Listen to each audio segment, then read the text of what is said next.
Some philosophies change how you act, others change how you see. Stoicism, at first glance, seems simple. Control what you can, let go of what you can't, focus on virtue, accept your fate. But beneath those words lies something deeper, something Carl Jung would have recognized, a quiet confrontation with the self. Because if you strip Stoicism down to its core, you're left with one idea. Your peace doesn't depend on the world. It depends on your inner relationship with it. The Stoics, Marcus Aurelius, Epictetus, Seneca, they didn't preach detachment to avoid pain. They embraced it. They walked directly into the fire of fate and asked themselves, can I steady even here? Jung might call that moment the meeting of the shadow, the parts of yourself you avoid, deny, or repress. Fear, anger, grief, pride, the emotions we push down in order to function. But what you bury doesn't disappear. It governs you from the dark. Jung said, until you make the unconscious conscious, it will direct your life and you will call it fate. The Stoics understood this too. They just said it differently. They taught that you are disturbed not by events, but by your opinion of them. That opinion, it comes from within. And unless you examine it, it runs the show. So what happens when Jung meets Stoicism? You stop seeing Stoicism as emotionless. You start seeing it as emotionally honest. You stop thinking calm means numb, and you start realizing calm means clarity. Both Stoicism and Jungian psychology are rooted in conscious choice, not avoiding the storm, but learning to observe it without getting swept away. The Stoics aimed for what they called ataraxia, a stillness of the soul, not through denial, but through understanding.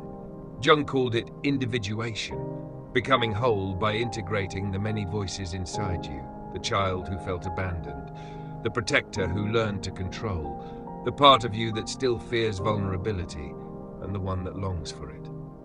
When you begin to see these parts, not as flaws, but as fragments of your wholeness, you start to live differently.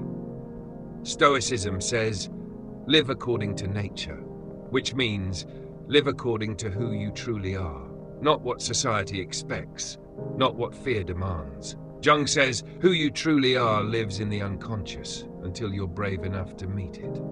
There's a phrase in Stoicism, Amor, Fati, love of fate, not just acceptance, but love. Not just tolerance, but gratitude for every experience, because each one brings you closer to your essence. Jung believed the same, that suffering isn't meaningless, it's a signal, a summons, a path toward transformation. We live in a time of noise, constant input, instant reaction, curated perfection. And in that noise, it's easy to lose track of what's real. Both the Stoics and Jung offer a reminder. Peace doesn't come from control, it comes from awareness. Not everything deserves your reaction. Not every feeling needs to be fixed. Sometimes you just need to witness it, to sit with it, to let it teach you.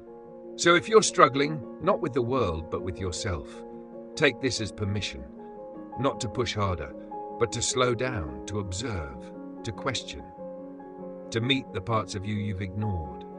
That's where freedom begins. Not in escaping reality, but in learning how to face it with grace. If this resonated with you, consider subscribing for more depth without the noise. Thanks for being here. Walk calmly, think clearly. And remember, clarity begins when the noise ends. Until next time.